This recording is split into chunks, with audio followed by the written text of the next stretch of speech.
भारत की पवित्र भूमि पर साधु संतों का इतिहास हजारों साल पुराना है। इनमें नागा साधु एक ऐसा समुदाय है जो अपने तपस्या और रहस्यमय जीवन के लिए जाना जाता है। लेकिन जब बात महिला नागा साधु की आती है तो ये और भी रहस्यमय और रोमांचक हो जाता है। महिला नागा साधु का जीवन केवल तपस्या और साधना तक सीमित नहीं है, बल्कि यह एक ऐसा सफर है जो समाज, परंपरा और आध्यात्मिकता के बीच की जटिल रेखाओं को पार करता है। यह कहानी है एक महिला नागा साधु की, जिसने अपने जीवन के हर पल को एक नए रहस्य और संघर्ष से भर दिया, जिसे सुनकर आप हैरान हो जाएंगे। पूरी कहानी आपको सुनाएंगे, पर उससे पहले अगर आप भगवान को मानते हैं तो वीडियो को लाइक करके कमेंट बॉक्स में हर हर महादेव जरूर लिखिए। गंगा के किनारे बसे एक छोटे से गांव में एक युवती ने अपने जीवन की दिशा बदलने का फैसला किया। उसका नाम था अनन्या। अनन्या का जन्म एक साधारण परिवार में हुआ था, लेकिन उसके मन में बचपन से ही आध्यात्मिकता की गहरी ललक थी। वह अक्सर गांव के मंदिर में जाकर घंटों ध्यान लगाती थी। उसके परिवार को यह बात पसंद नहीं थी, लेकिन अनन्या के लिए यह उसकी आत्मा की पुकार थी। एक दिन गांव में एक नागा साधु आए। उनके तेजस्वी व्यक्तित्व और गहन ज्ञान ने अनन्या को आकर्षित कर लिया। उसने नागा साधु से उनके जीवन और साधना के बारे में पूछा। नागा साधु ने उसे बताया कि नागा साधु बनना कोई आसान रास्ता नहीं है। यह एक ऐसा मार्ग है जो शरीर, मन और आत्मा की कठोर परीक्षा लेता है। लेकिन अनन्या के मन में यह बात बैठ गई। उसने फैसला किया कि वह नागा साधु बनेगी। अनन्या का फैसला उसके परिवार के लिए एक बड़ा झटका था। उन्होंने उसे समझाने की कोशिश की, लेकिन अनन्या अडिग थी। उसने अपने घर छोड़ दिया और नागा साधु बनने का सफर शुरू किया। यह सफर आसान नहीं था। उसे कठोर तपस्या, भूख, प्यास और शारीरिक कष्टों का सामना करना पड़ा। लेकिन अनन्या के मन में एक ही लक्ष्य था, नागा साधु बनना। उसने अपने शरीर को कठोर प्रशिक्षण के लिए तैयार किया। उसे नग्न रहकर ठंड और गर्मी सहन करनी पड़ी। उसे लंबे समय तक बिना खाए पिए रहना पड़ा। उसे जंगलों में रहकर जंगली जानवरों का सामना करना पड़ा। लेकिन हर कठिनाई ने उसे और मजबूत बनाया। नागा साधु बनने के लिए अनन्या को एक गुरु की जरूरत थी, लेकिन एक महिला को नागा साधु बनाने के लिए कोई तैयार नहीं था। नागा साधु परंपरा में महिलाओं का प्रवेश दुर्लभ था, लेकिन अनन्या ने हार नहीं मानी। उसने कई गुरुओं से मुलाकात की, लेकिन हर बार उसे निराशा हाथ लगी। एक दिन उसे एक वृद्ध नागा साधु मिले जिनका नाम था स्वामी अखंडानंद। स्वामी अखंडानंद ने अनन्या की दृढ़ता और लगन को देखकर उसे अपना शिष्य बनाने का फैसला किया। उन्होंने अनन्या को चेतावनी दी कि यह मार्ग बहुत कठिन होगा, लेकिन अनन्या तैयार थी। स्वामी अखंडानंद के मार्गदर्शन में अनन्या ने कठोर साधना शुरू की। उसे योग, ध्यान और तंत्र साधना की शिक्षा दी गई।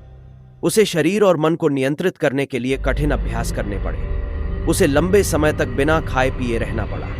उसे ठंडे पानी में स्नान करना पड़ा। उसे जंगलों में रहकर जंगली जानवरों का सामना करना पड़ा। लेकिन अनन्या के लिए सबसे बड़ी चुनौती थी अपने अहंकार और इच्छाओं को त्यागना। नागा साधु बनने के लिए उसे अपने सभी सांसारिक बंधनों को तोड़ना पड़ा। उसे अपने परिवार, दोस्तों और सभी सुख सुविधाओं को छोड़ना पड़ा।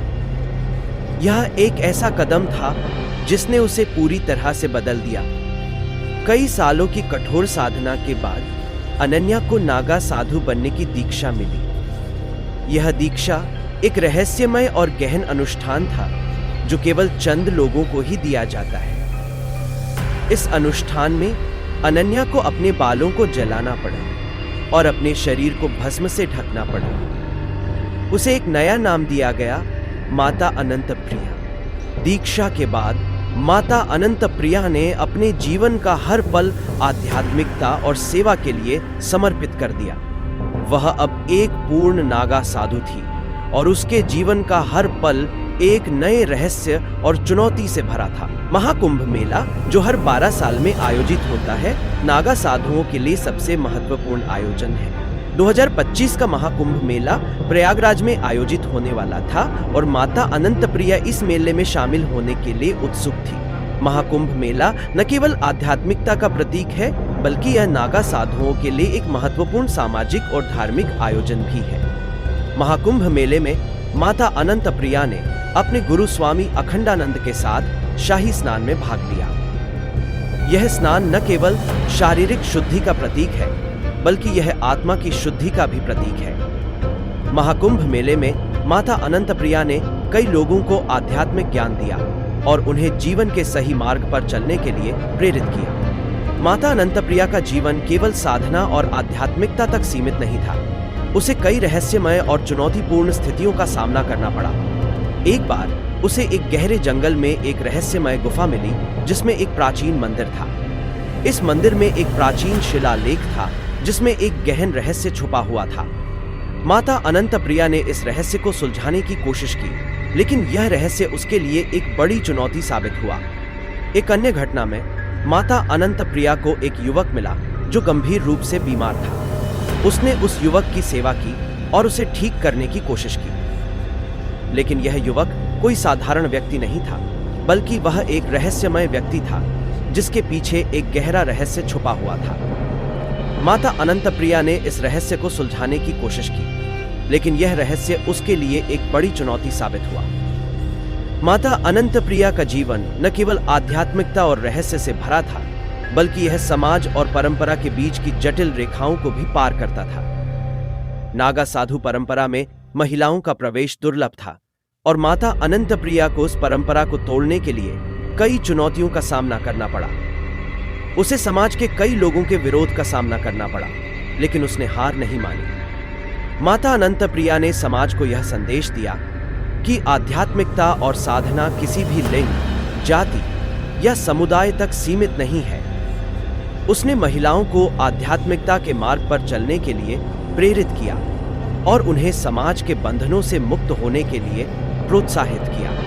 माता अनंतप्रिया ने अपने जीवन में कई आध्यात्मिक उपलब्धियां हासिल की। उसे योग और ध्यान के माध्यम से आत्मज्ञान की प्राप्ति हुई। उसे तंत्र साधना के माध्यम से कई रहस्यमय शक्तियों की प्राप्ति हुई। उसे प्रकृति और ब्रह्मांड के रहस्यों की गहरी समझ हुई। माता अनंतप्रिया ने अपने आध्यात्मिक ज्ञान को दूसरों के साथ साझा किया। उसने कई लोगों को आध्यात्मिकता के मार्ग पर चलने के लिए प्रेरित किया और उन्हें जीवन के सही मार्ग पर चलने के लिए मार्गदर्शन दिया। माता अनंतप्रिया का जीवन एक ऐसी विरासत है जो आने वाली पीढ़ियों के लिए प्रेरणा का स्रोत है। उसने न केवल नागा साधु परंपरा में महिलाओं के लिए एक नया मार्ग खोला, बल्कि उसने समाज को यह संदेश दिया कि आध्यात्मिकता और साधना किसी भी लिंग, जाति या समुदाय तक सीमित नहीं है। माता अनंतप्रिया की कहानी हमें यह सिखाती है कि जीवन में सफलता और आनंद पाने के लिए हमें अपने अहंकार और इच्छाओं को त्यागना होगा। हमें अपने शरीर, मन और आत्मा को नियंत्रित करना होगा। हमें समाज के बंधनों से मुक्त होकर आध्यात्मिकता के मार्ग पर चलना होगा। ये कहानी आपको क्या सिखाती है, कमेंट में जरूर बताएं और इसी तरह की कहानियां सुनने के लिए चैनल को सब्सक्राइब करके बेल आइकन दबा लीजिए। धन्यवाद।